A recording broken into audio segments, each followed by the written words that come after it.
All right, this is an exciting day. We're going to be moving the Trashcrete Panther sculpture into its native habitat on the Wildlife Trail.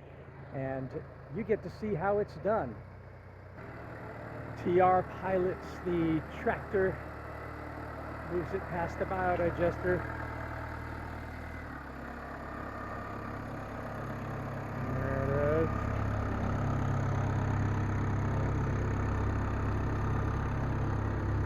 Now we built these on pallets for a day like this.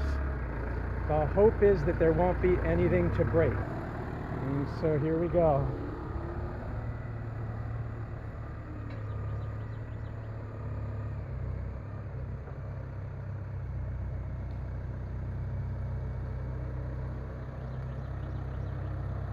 It's an act of precision. This is the appropriate use of investment resources. Like if you're going to use fossil fuels, well, this could be done with biodiesel or with biogas. But if you're going to use them, then it should be done to do things that you can't do with human or animal muscle, that you can't do with time, with natural processes. So we try to restrict the use of things where we're using fossils just for infrastructure. Yeah.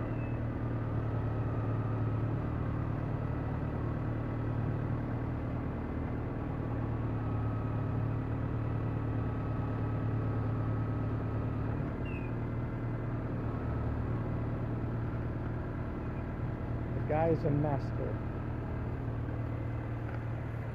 Yeah. It's through. Beautiful. Yeah. Moment of truth. Haha! Looking good. Looking good. That was a brilliant idea you had of doing them on pallets.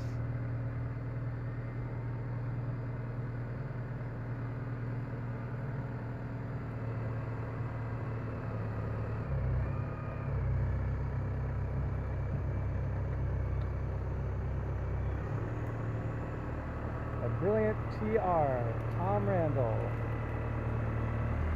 knows how to do it.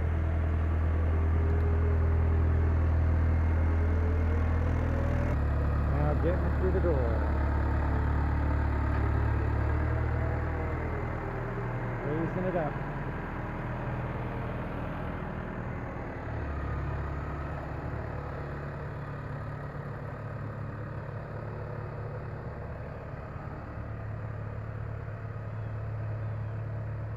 How do you move a Trashcrete sculpture?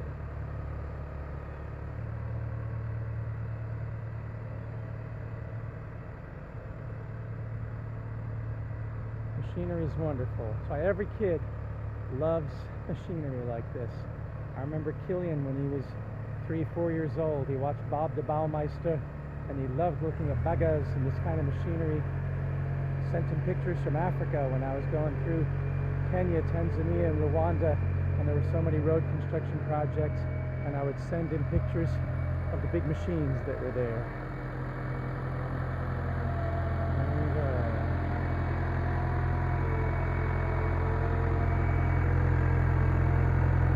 that's the dragon.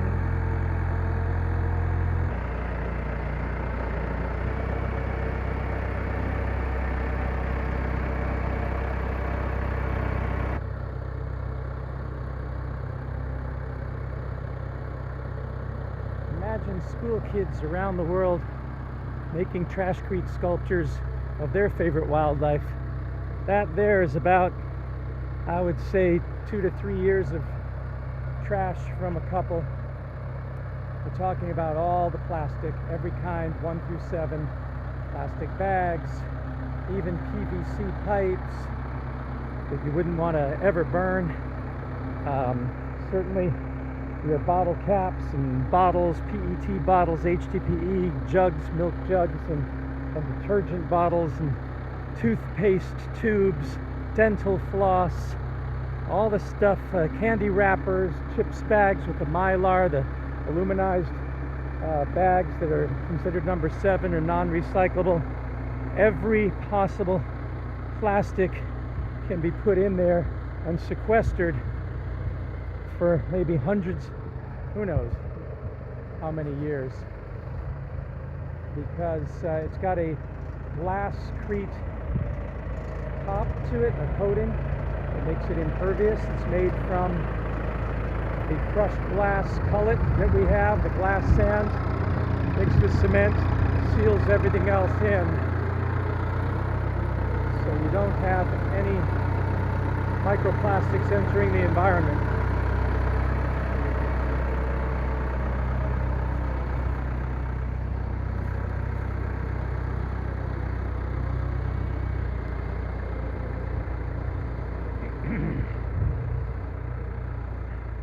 This is carbon sequestration. This is garbage sequestration. This is a new way of celebrating prosumption. Our consumption residuals turn into productions that enhance the landscape. And this has been here now for several years. It's weathered hurricane storms.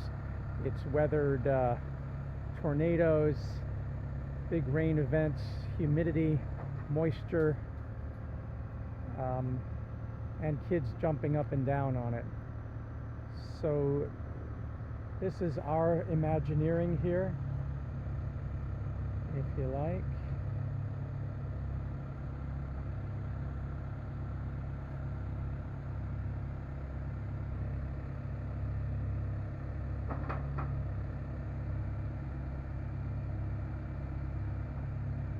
It's slightly twisted.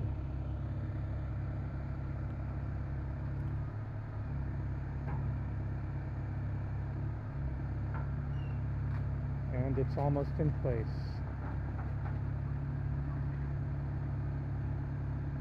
TR is a master of control with this. Really knows how to gently set these things up and down. And look at that. Just going to give it a little nudge from the back. Just a nudge.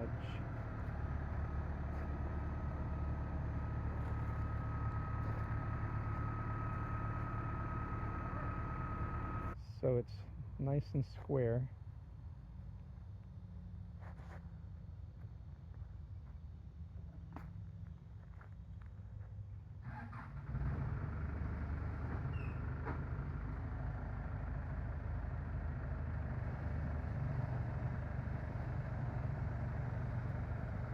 So you might be wondering, why is this so heavy? Well, it's very dense. It has 3 5-gallon water jugs in it that are stuffed with plastic shred. One is there in the front of it, one is going that way, and then there's another one going that way. So 3 5-gallon water jugs. The head is messed up because they put a detergent bottle in there. This is before we were using trash bags to be able to form our trashcrete. We were using rigid bottle bricks, and that we don't do anymore, so the next sculptures don't have that problem. So, but it's really heavy, and then it's got, of course, it's 1 part cement, it's 2 parts glass cullet, which is glass cullet, crushed glass sand, and 3 parts plastic shred, except for the outer coating about a 1/2 inch or more, which is just glass cullet and cement. So it gets pretty heavy, and it's very solid. It's not hollow at all, and that's why if somebody stands on it, it's okay, but it does make moving it something that cannot be done by hand. That's, as I say, years worth of garbage that is transformed and sequestered, and that's not going to a landfill for sure. All right, there we go. He's grabbing it. It's not moving. It's not doing anything.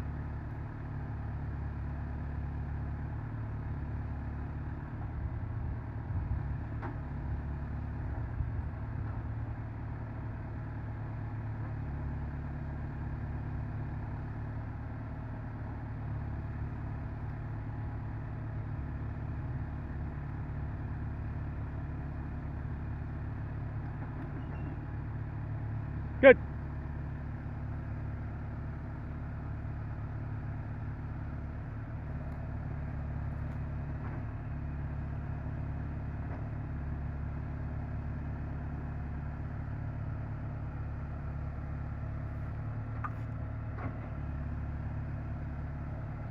And that's all she wrote. Look at that. Really cool.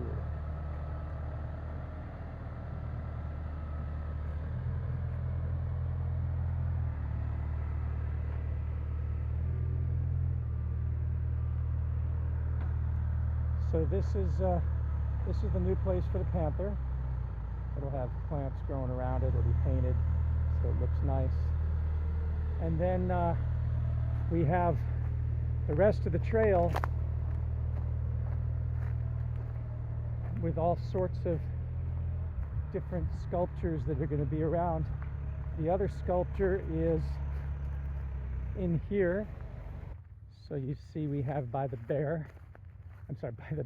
We have beauty berries by the bear. We have bear by the berries. So that's that sculpture there, and there's the little bears there, which is nice. Hello, bear. And there's the beauty berries. And there's the little bear. And the other little bear. Those are not Trashcrete. These are store purchased, but that is about 3 years of our trash in there. Again, solid. It has a 5-gallon water jug down there in the belly, another 5-gallon water jug there. Then it has a lathe head that's filled with different jugs that are covered. We still have to fix the arms, and then it's got bottle bricks in the legs and in the arms, and then some wire. This is again before we had started using the trash bag technique so that we can do better molding, an early experiment. So there's that.